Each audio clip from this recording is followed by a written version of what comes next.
Welcome, everybody. I'm Ted Prodromou, and this is Bob Regnerus, who I met, gosh, close to 20 years ago, I bet. Oh my goodness, we are dating ourselves. Yeah, we've been But we can't following. really hide with the gray hair and everything else, so might as Right. well just embrace who we are. Yeah, we met in the Perry Marshall world, and we've kept in touch over the years. And we're both going through a transition. Surprise, Yeah, surprise. yeah.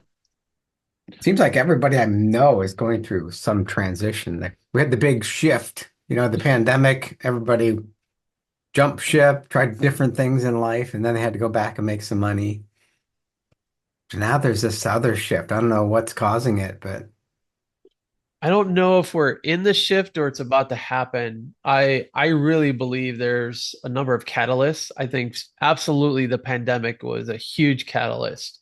Um, well, first of all, it forced us to be quiet um, yeah, by default. Even if you didn't, no matter what you agreed with in regards to it, we were basically forced to. Things were closed. We couldn't do the things that we wanted to do. So we spent a lot of time with our immediate family, and we spent a lot of time with ourselves.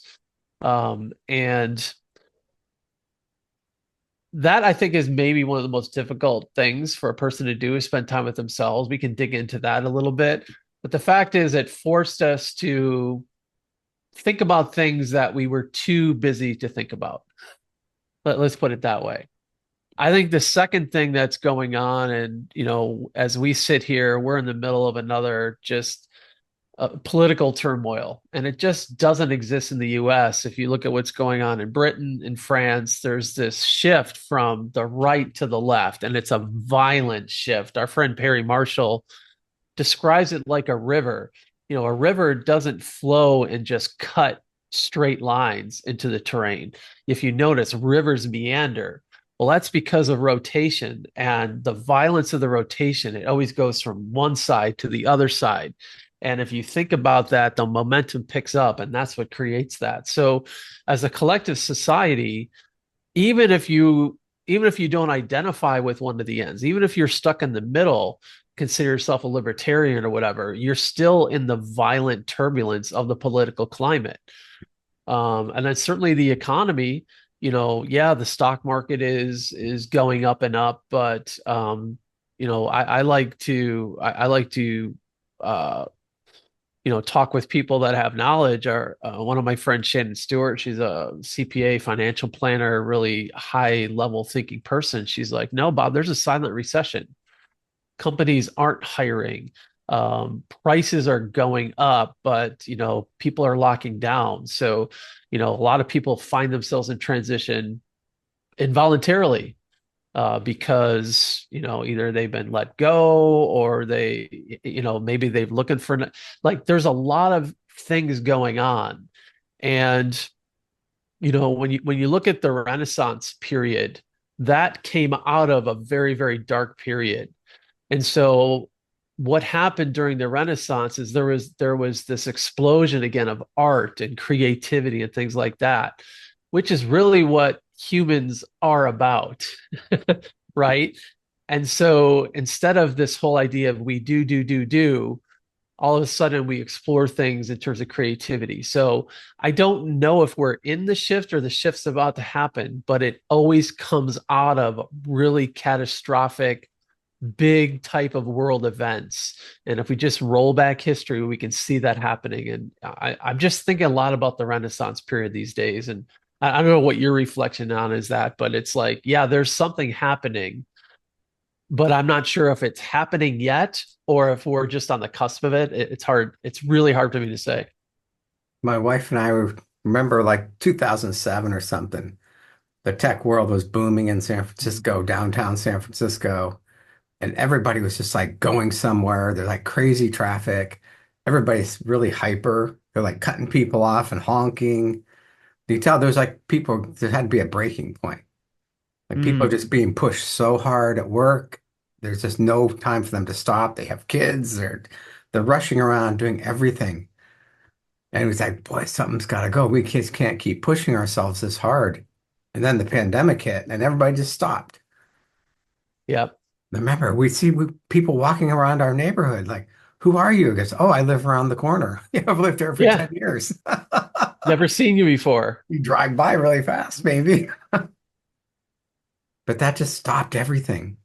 And Yeah. then people, oh, I'm going to work from home or I'm going to quit my job and start a business. There was 2 million coaches on LinkedIn at the beginning of the pandemic. There's like 6.5 million now. Oh man, that's gonna make it hard for me. And there's 64 million people in marketing now on LinkedIn. Like everybody's a marketer or they're a Oh coach. wow. Wow. That So, makes you feel so small. Oh my goodness. right. And then here we're both transitioning. Yeah, again, I don't believe things happen to us. I believe things happen for us, and we could explore that a little bit. But I like to say like life is about you. And yes, we're in an environment where things appear to be happening to us, but I really believe that things happen for us. And whether we call them into our life or we're experiencing them, it's there for our evolution and growth. And um, I've made conscious choices to shift to different things. I've been in marketing for 25 years. And I just have found in the last couple of years it's just not as satisfying to me, Ted. And I can't really explain why. It's just something where it's like, this isn't really floating my boat anymore. And there's always events that drive you to that. And I think one of the things for me was I just started exploring deeper questions. And my mom passed. That was in April of 2023. And an event like that really gives you time to pause. And at that time, I had committed to talking at Perry's first AI summit.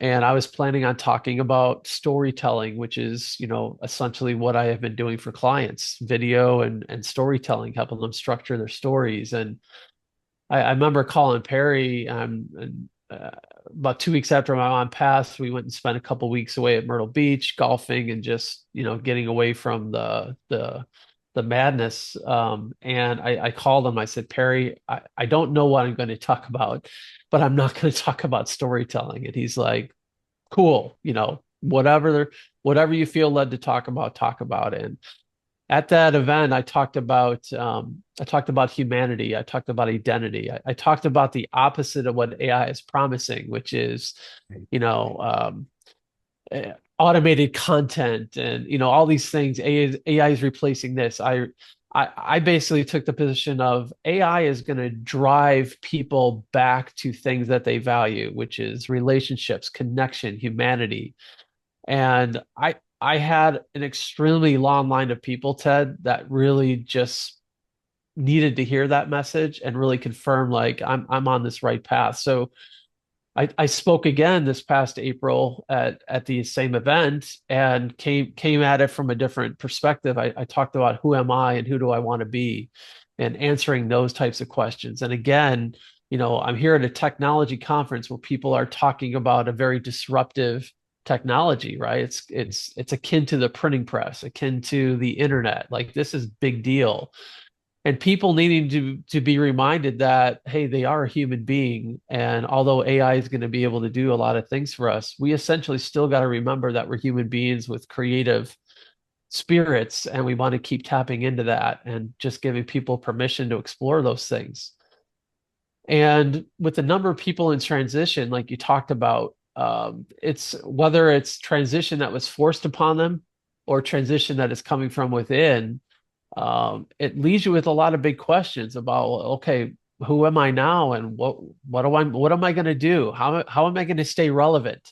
Right. Um, you know, if I choose not to be part of this thing that I've been part of for so long, am I going to be isolated? Are people going to feel like, am I going to have friends anymore? Am I going to have purpose?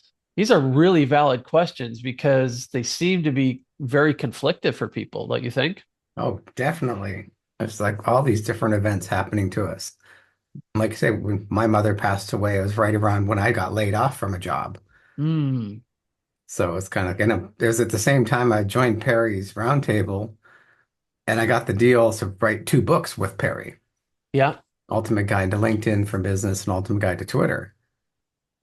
And all this stuff just was stacking up. And then I wanted to work that job. I loved that job. I was online marketing manager doing Google ads, like 50,000 bucks a week. Like, this is great. I'm spending their money. I'm learning so much. We're Yeah. making money for the company.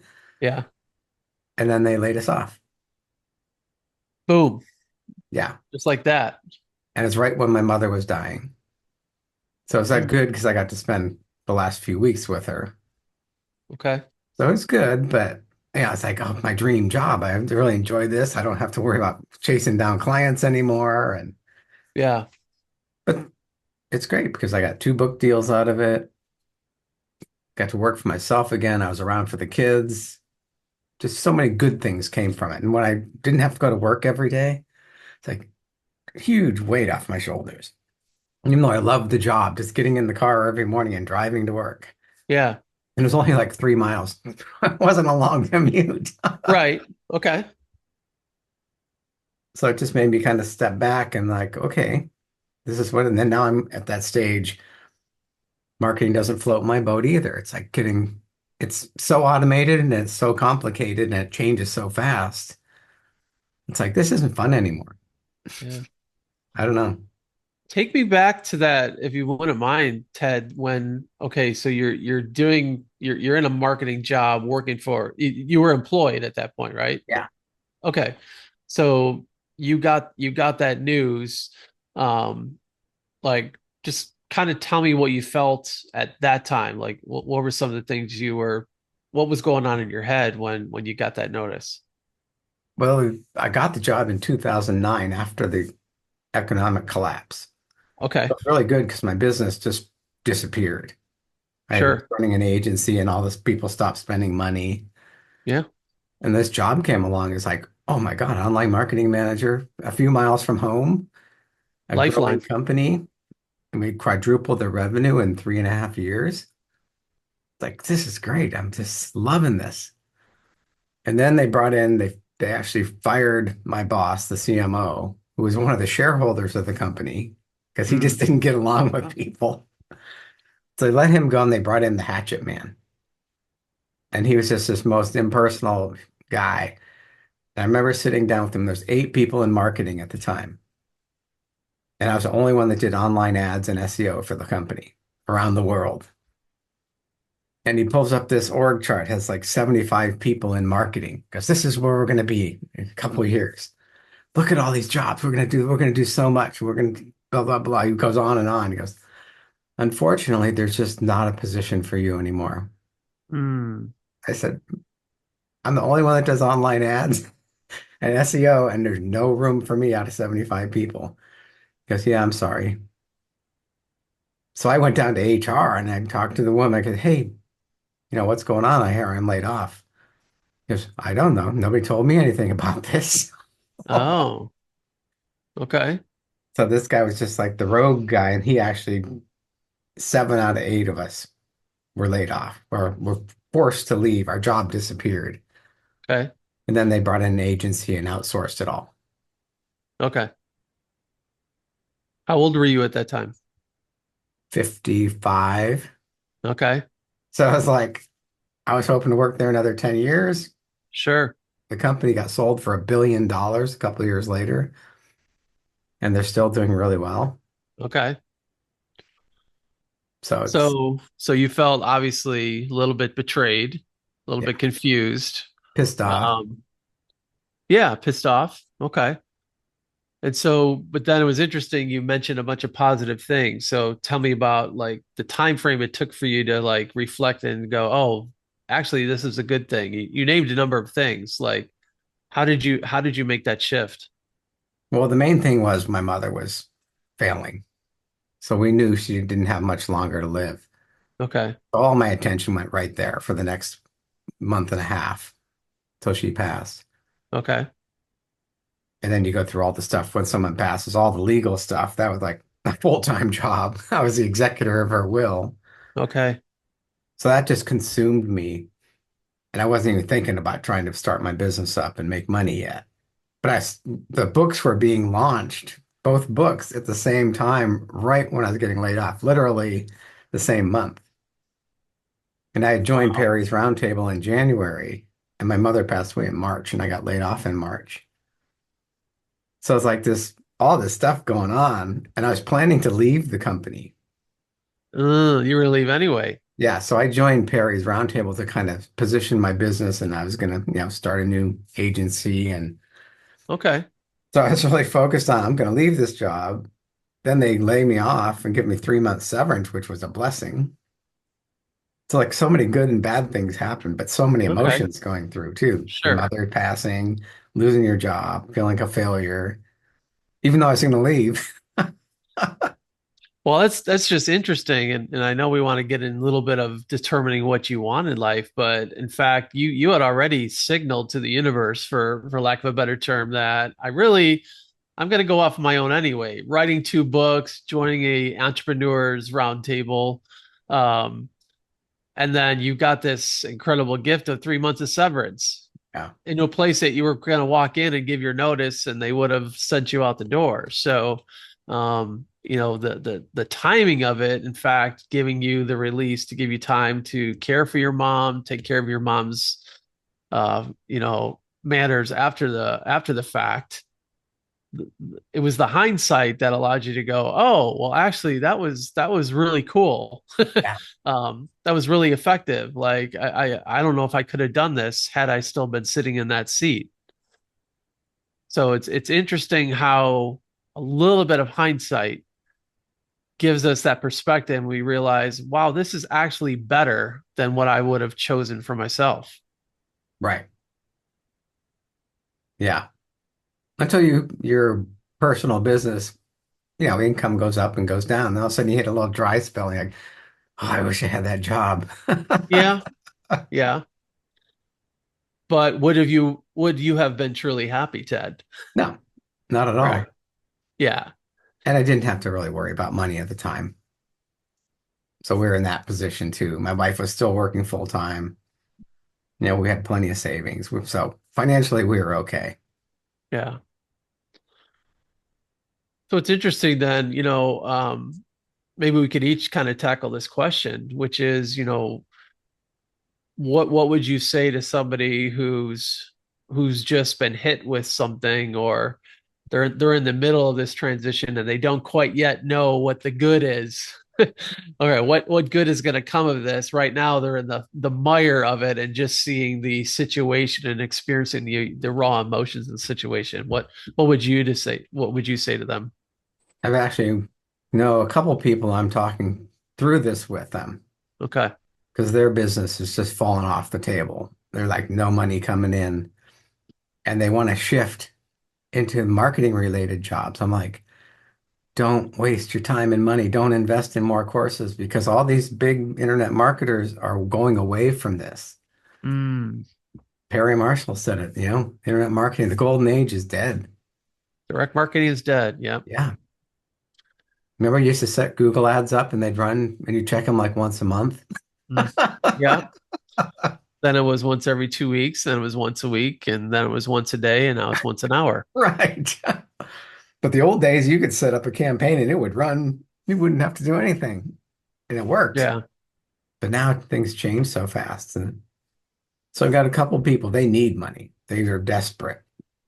Okay. They've gone through a lot of family stuff too. So and I'm saying, don't think about marketing. Because I just stepped back. I sent an email to one of them this morning. I said, for years, I got certified as a coach in 2001 after my tech career fell off the table in the dot-com crash. Yeah. So I got certified, but I knew nothing about sales and marketing. It's like Mm, a whole year I never got a client because I didn't know how to market or sell. So I started going to Dan Kennedy conferences, learned marketing, met Perry when he was just starting and met all these big names. So I've been focused on learning marketing and that bright, shiny object. Oh, if I do this, I'll make $1 million next week. yeah. And that never happened. But you get sucked into that vortex like, no, now I'm going back to I'm a coach. This is what I love doing. I love helping people. Mm, It's not about the marketing, which I thought was I loved, but now I'm like, I'm done with that. You still have to market, obviously, but my first love is the coaching. And by sharing what I know about coaching, hopefully that'll attract clients. That's why I'm starting this new community, Epic Encore, because I know so many people, like, they're in their 50s and 60s. They're like, I can't find a job. I want to keep busy. I want to stay engaged. So how can I do that? Yeah. What are people telling you, Ted, in regards to yeah, well, I mean, what's their mindset? What are they sharing with you that is keeping them up at night? It doesn't matter. Some need to make money still, but most of the people I've attracted don't have to work. So Okay. it's not, money's not number one. It's more about I'm getting older, I'm getting slower. I want to keep my mental state. I want to keep my physical and mental state. I want to stay engaged. I want to maintain my skills and keep learning new skills. I want to be part of something. They want to be part Hmm. of a community or a project that mean a meaningful project. It's not about just get up and go play golf and read a book and go to the bar. It's like there's a lot of people that want to keep going forward, keep improving their life. And look at these like 90 and 100-year-olds. Some of them are still going to work every day. Yeah. I golfed with a guy, he's 85 years old, still golfs a couple times a week. And he told me, he's like, I still have three jobs. Yeah. He raises dogs, the dog show, like pure breed type dogs. He does consulting for another company and he does some work for another company.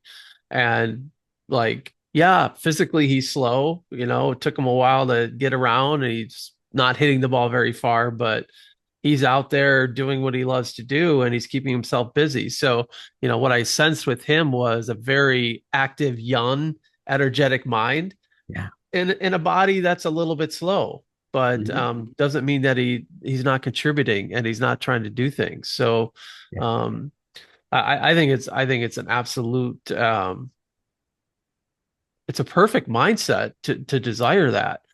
I've seen too many people that I know personally that just kind of like floated away and kind of gave up and they became old really quickly. I told my friend the other day he couldn't golf because his knee was so sore. He's like, "Yeah, it sucks getting old." I said, "Well, I said you're getting older, but you're not old. Yeah. Right. Just remember that you're getting older. We can't deny that fact, but you're not old yet." Um, and I don't really know if old is maybe just something that we experience in our mind and what we tell ourselves. I've known plenty of people that have gone out full bore. Yeah. Yeah, okay, maybe their physical body gave out, but their spirit never extinguished. And I think that's the type of people that you're finding that are coming into this community. There are people that are like, no, man, my fire's still burning. I Yeah. need a place to go plug myself and find that. So what are some things maybe you and I could brainstorm some ideas? How can we help these individuals find those places and explore that a little bit? Everybody's kind of in a different stage Hmm. from the people I've been talking to. Like some are want to retire because they're done with their job. They don't want to do it anymore. But others, it's like, okay, I've been laid off, like mine. Okay, I saw 74% of careers end abruptly now. Okay. I saw a survey recently. So you don't get to choose when your career ends. And that's kind of what I went through, the dot-com crash, 2008, and then getting laid off Yep. three times. I was doing something I loved and it ended abruptly, not on my terms. It was, the dot-com crash. I didn't cause that, but Yeah. so I'm seeing that a lot of people are like, I did a great job for this company. All of a sudden they lay me off when I'm 55 or 60 years old because they want to bring in younger people that make less and then they'll be Sure. working all the time. They can work 60 hours a week and that's their life. So I'm seeing a lot of that. But none of them want to work 40 hours a week. They don't want a full-time job anymore. Right. Right. They want to just be useful and contribute to something that's meaningful. How about you with people you're kind of talking with? Well, one of the things that I've got some specific advice, but something I want to challenge people to do is number one, I don't know how many individuals have taken the time to really explore kind of who they are. And what I mean by that is like, I have this saying, and I'm not the only one that said this, but one of my transitions, Ted, is that I retired from coaching basketball. I've coached since I was 16, 38 years in the game. I decided finally like it was enough. Um, but one thing I would always tell my players is how you do one thing is how you do everything. And I have failed to see this disproven in that what I used to tell my athletes is if I see you dogging it at practice, I could walk into one of your teachers and find out that you're dogging it in your schoolwork. Yeah. Or if I talk to your parents, you're dogging it at home, meaning you're trying to cut corners type of thing. Conversely, if I see you going beyond in practice, I bet you are going beyond in the classroom and you're going beyond at home.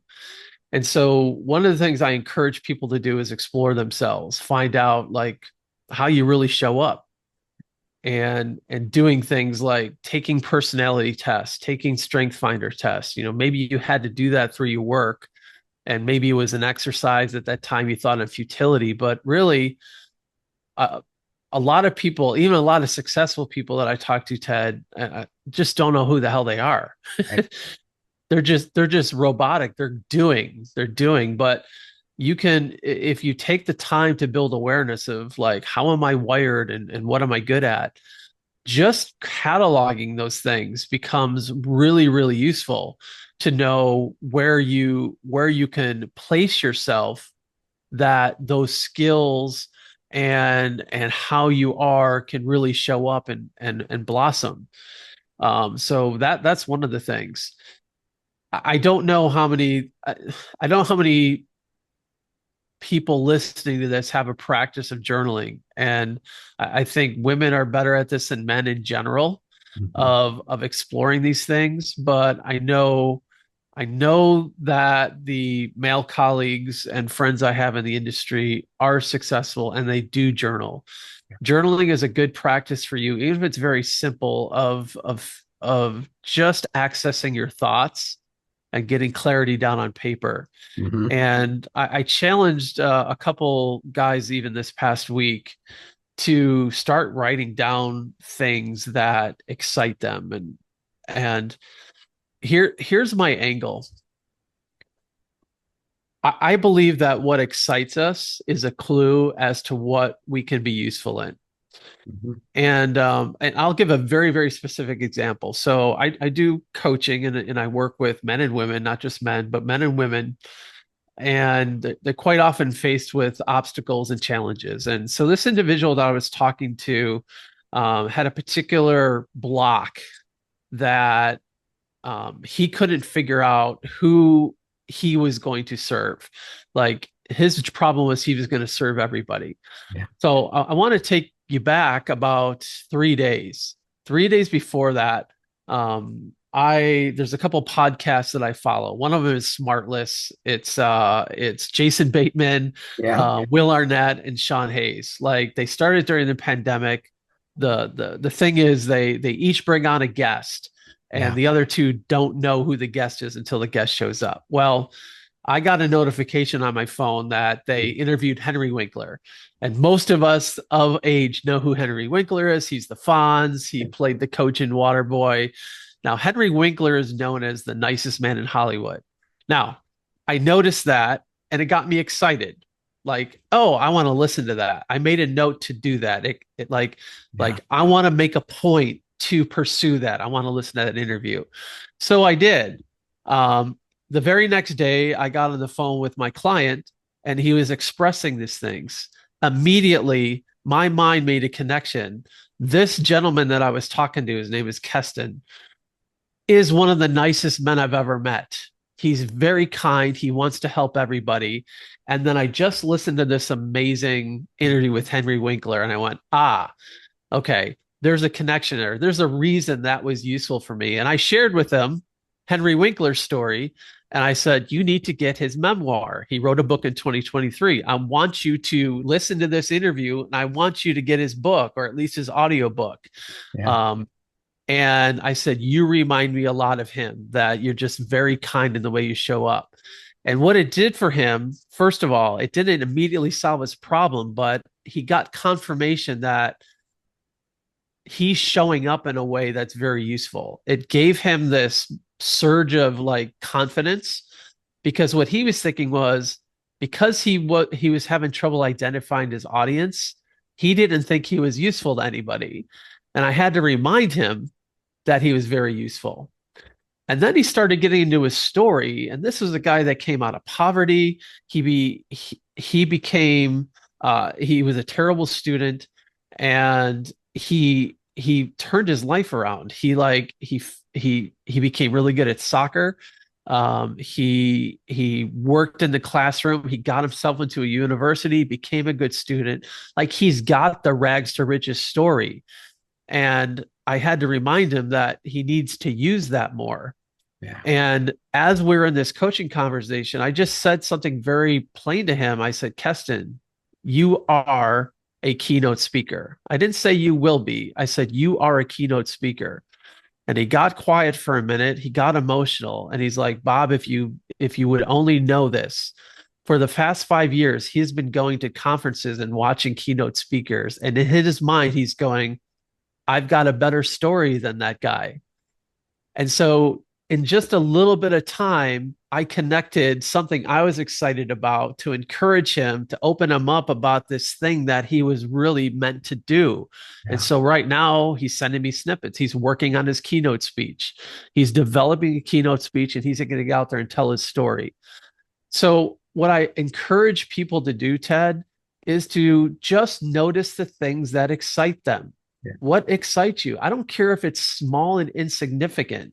It could be useful for you, but it could also be useful for somebody else.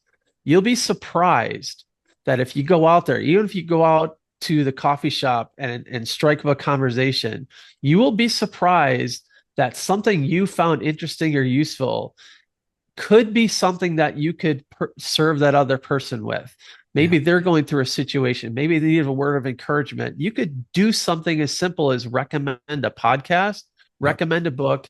That to me is like, okay, if you're scared of, like, the only way to be relevant is to be employed and do a job. No, no, you're a human being. Right. I think being relevant is showing up not only for yourself, but for your fellow man. And you could find yourself useful just doing that.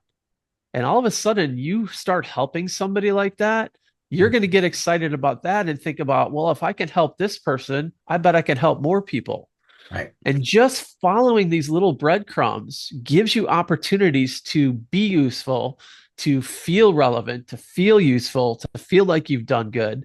And that leads you maybe possibly to some other things. So that's some of the advice that I've been giving my clients and people that I've talked to in the last few months.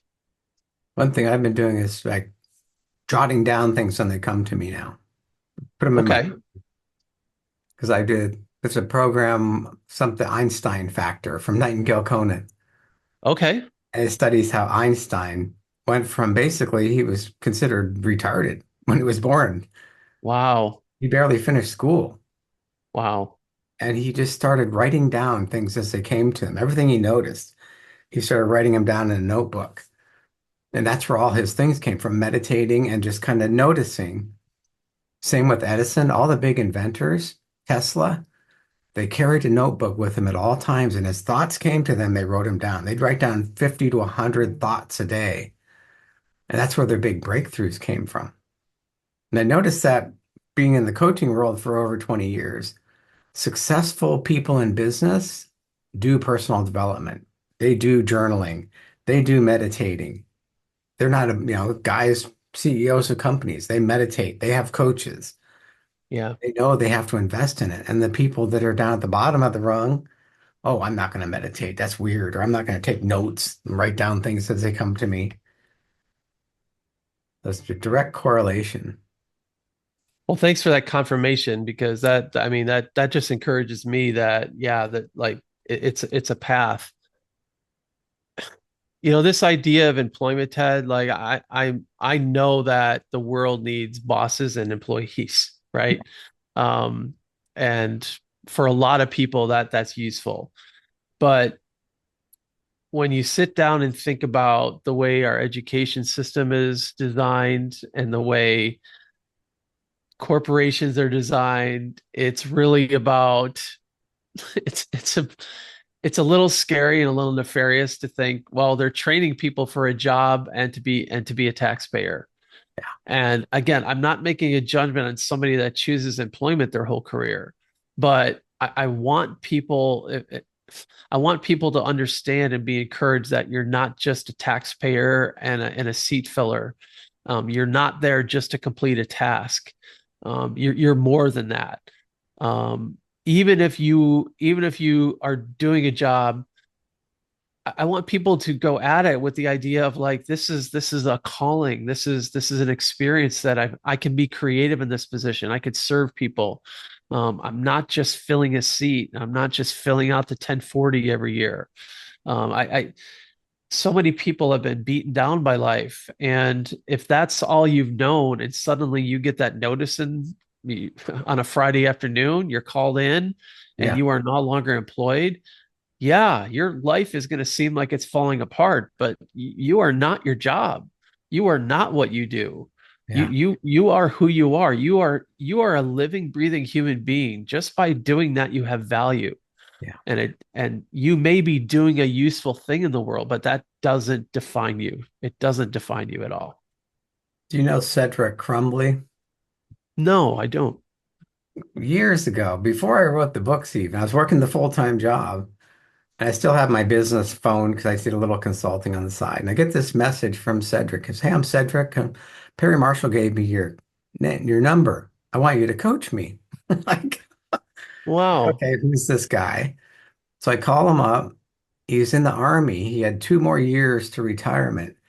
He was in Perry Marshall's world learning marketing. So when he got out of the Army, he could hit the ground running in his next career. And he started telling me his story. He was a recruiter. They made him a recruiter in the Army. I know And him it's now. like, Keep going. I love it. I just don't know how to recruit. He was so bad, his colleagues would make fun of him. Actually, one woman came in, she was ready to sign up, and she goes, you're the worst person in the world. I was ready to sign up. I'm gonna go sign up for the Marines now. So he was so depressed. He started driving through red lights on his way home trying to commit suicide. Oh my gosh. He's telling these stories. Then he said he came across like a Brian Tracy or Jim Rohn or Zig Ziglar tape. And he started listening to personal development tapes, and he became the best closer in Army history. So other guys are starting to come to him, hey, teach me what you're doing. Instead of making fun of him now, they're like begging him for advice. Says, Cedric, you need to write a book. Literally 6 weeks later, the manuscript was in my inbox. 6 weeks. And then Wow. we hired an editor, he got it published, and now the Army actually uses his manual. But just that whole from rags to riches. So what Then he strikes started me, hooking me up with other people retiring from the Army. So this is like a general that's been in the Army for 25 years. And I'm giving him free LinkedIn makeovers. So I'm talking to him, like, what are some of his skills to do? What do you like doing? Blah, blah, blah. I go, well, I don't know. Everything I've done for the last 20 years has been in a bubble. It won't translate to the civilian world. It's just, you led people into battle. They put your life on the line every day. you've got more leadership experience than a fraction of a tenth of percent of the people in the I had world. zero confidence in everything they did for 20 years in the Army. Mm. It's like, wow. So that was just so eye-opening for me. And that I'm just meeting Cedric like that and hearing his story, and now he's just crushing it. He went on to get his MBA now, and he's been in sales or real estate now for like at least 10 or 15 years. So there's a couple things, Ted, that are really encouraging about that. Number one, your opportunity in that was you put yourself in a position to have a relationship with somebody that introduced you to somebody that you could serve. Yeah. So one thing that I think both Ted and I would encourage everybody listening to this is if you're in a situation where you feel like, oh, you're down, you're not quite sure what to do, the very best thing you could do, even if you need to force yourself, is get in connection with other human beings. Find a place to exist because Ted and I could probably talk for 2 hours about all the things we've accomplished, and we could trace it back to relationships, connections, relationships, opportunities that come from putting ourselves in places. Now, Ted, you were in a job, but you had this drive within you to, oh, I'm writing books. I put myself into a mastermind group intentionally at great cost, by the way. You Mhm. had to make some sacrifices to do that. But something within you said, you know what, the opportunity, you were creating opportunities for good things to happen. Right. And so look, it may not be joining a mastermind group, but there are groups that meet. Um, like meetups, right? There's, I Meetups, yeah. mean, meetups, a group like this, like the idea is put yourself in places where you're connected to people. And when you tell your story, you are going to spark things for other people. And when they tell their stories, it's going to spark things in you. I believe that's the way we're designed. It's like, okay, yeah, we're great, unique individuals, but when we exist in connection with others, that's when really magical things happen. So, what encouraged me, Ted, is you put yourself in a place for something magical to happen. And you couldn't even, I don't even think you could have engineered that. Like if you know what I mean? Like, No. no, like amazing, amazing things happen just by putting yourself in that place. Now, the thing about Cedric that's really encouraging to me, Ted, and this is something that I really want to get across to people, is that I believe Cedric was recruiting the way he was taught to recruit. He was given a blueprint or a process A script. which did not function for him. And so when you are out of alignment with who you are, and this again, getting to know who you are is really critical. But if you're put in a place and they tell you robotically, act like this, do this, follow this blueprint, and everything's going to be fine. If you're not in alignment with that blueprint, your results are going to be shit. They're Yeah. just going to be completely terrible. What and it was very extreme for him. Like, my gosh, it was so detrimental to him that he tried to kill himself. But what he did, it wasn't that he read Jim Tracy's book. Yeah. What he did was he started to get in touch with who he was, and that book gave him permission to explore who he was. Right. And he started being himself in the recruiting role, and he started getting some great results, so much that the army turned around and said, well, what blueprint are you following? Right. you know Yeah. and he really wasn't following a blueprint. He was just being true to who he was. Yeah. And that's the amazing thing. I think it's important to surround yourself with a group of people. Even if it's like you go to the coffee shop and you see the same guys every day, or you play golf with the same group. You just kind of get to know each other and you build a bond and you can bounce ideas off each other. Yeah, We're going to start an intentional dinner here locally. There's a few of us in Brian Kurtz's Titans group, and we want to meet locally. love it. Barry is like organizing an event. We're going to go to dinner next in August. We're going to have like 10 to 12 people, and we're just going to, he's going to have kind of an agenda. He's actually talking to Brian Kurtz about how he ran his boardroom dinners. Yeah, yeah, It's like, what should we do? Should we have a formal agenda or should we just have, get to know each other? But we're all excited about it because we just hang out at home all day. A lot of the yeah. guys. One key component of a dinner like that, or a gathering, is that the intention has to be there. And one of the things you really want to do personally when you're part of a group is to voice things that you want. Yeah. And it's a difficult thing for a lot of people to do, which is express and be vulnerable about like what you are seeking, what you're looking for. And again, I think this is where the personal work, the journaling, the introspection, just knowing who you are is really critical. But if you're part of a regular golf group or a coffee group, or you're going to do these networking dinners, part of making that successful for you is not going there and just being a fly on the wall. You want to go their course to serve other people, but you too want to come with things that you want to accomplish. And being able to express what you want and what you're looking for is going to be real critical for you to help you stay relevant, help you not to feel like you're worthless. It's you can contribute, but you want to contribute also by allowing other people to serve you. Okay. So this idea of figuring out, right, the little journaling exercise, what do I want? What excites me? Maybe you come to that dinner and you talk about, you know what, I read this book, or I watched this show, or I listened to this podcast, and you know what, this is what got me excited. Yeah. And that's going to spark something in somebody else, and that, you're going to kind of maybe create this fire, and maybe that leads you to something, maybe it leads you nowhere, but what you're doing is you're keeping the wheels moving. Yeah. The wheels are greased, the machine is moving, you're not starting from you're not just locked up. You are creating opportunities for sparks to happen and ideas to be exchanged, and you never know what comes of that. Right. But isolation, Ted, I mean, you and I know this, that is never the answer to staying relevant and feeling like you are. The very best way to remain alone is to be alone. Yes. What's funny is my wife wonders what I do in here all day. What are you doing in your office all day? Who are you talking to? 3 times in the last year, we've actually twice in Europe.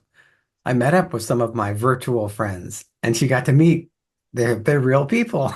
They're real people. They're not just two-dimensional animations on the There's screen. nothing like meeting face to face too, like getting together with local friends. Yeah, It's a different energy. absolutely. Absolutely. Yeah, This is good. I mean, you and I have met in person a couple times, but most of our interactions are over Zoom and calls, which is right. fine. Yep. But there is really no replacement for that. And It's um, relationships, like you said earlier. That's what I teach on LinkedIn. It's like you got to build relationships with people. It's the old Rolodex we used to have. That was our business world. Like 100 people in this were our trusted colleagues. our friend Barry has an actual Rolodex that's empty right now, but like this is how he holds it up, is like, this is used to be my business, this Right. classic Rolodex. Exactly. And I said, you got to build relationships on LinkedIn. Oh, I don't have time. I got to get the software and I'm going to blast messages till someone buys. Right. Like you get one customer and they're the worst customer in the world. They're Yep. desperate because they answered a cold call or a robocall. Right. So it's just, and that's what people are teaching, and they're spending thousands of dollars for training on this. I'm like, oh, you're just throwing money out the window. I do Yeah. business with people I met like you 20, 25 years ago. Yep. We've kept in touch. We build a relationship. We refer Yep. business to each other. Yep. Yeah, you just never know what a community or relationship could provide you. And again, relationships are two-way streets. Sometimes you're the giver, sometimes you're the receiver. Just make sure that you allow that to happen. A Yeah. lot of people like to be one-way givers and never ever express what they want. Um, Always make it a two-way street. That's what a great relationship will do for you. Yeah. Like Zig Ziglar, they all say it. The more you give, the more you get back. Yeah. Yeah. And don't keep score. Yeah. Yeah. That is true. But just make sure that you are conscious of the fact that you are both giving and receiving. Yeah. People tend to go to one opposite. They're Right. always asking and always receiving, or they're always giving and never letting other people know how they can be served. So Right.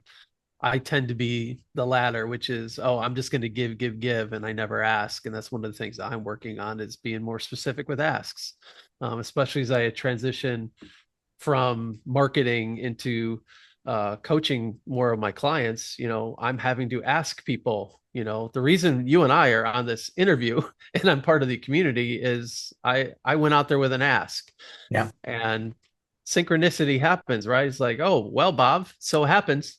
Here we Yeah. go. Um, So that to me is magical, but it was cemented in a relationship that started 20 years ago. Right. So that's part of what this is about for sure. Yeah, we hope this will become a thriving community with lots of. I'm focusing on men. People saying, "Why don't you have women in it?" Group? I say there's a different energy when there's men and women together. I think Yeah, men. I mean, there's a right place for everybody. You get to design the community that you want, and that's who you are working with, and that's good, who's going to be part of this community. Nothing wrong with that. It's not exclusive. It's just this is what we're going to be doing. So, That's what I uh, realized about a year ago. I'm on one of my group calls, and it's like all men with gray okay, hair. I mean, maybe yeah, 80% were men. It's like, well, I'm attracting these men. right, Why not just create something bigger for them? yeah. So Well, and the fact that you're listening, like they're all expressing. I last September I was sitting in a meeting, and everybody in that meeting was in some sort of transition. yeah, And this is a few months after I was really like, do I go full time into coaching or do I not? I'm like, oh my goodness, like everybody around this room is is telling me they're in transition and like I can help them. So, just look for the clues. But yeah, so you saw the clues and were like, all right, you put yourself in a place to like, all right, I can see what's really needed here, and you're acting on them. You don't, it's your choice to act on or not, yeah. but for the benefit of a lot of people that'll be part of this community and will be part of this community, this is, they're going to be glad that you acted on that impulse and put this together. Who knows where this is going to go, but I'm glad to be a small part of it and for us to have this conversation. And I'd enjoy talking to others that maybe want to have a more personal conversation. If you're struggling with something, reach out to me.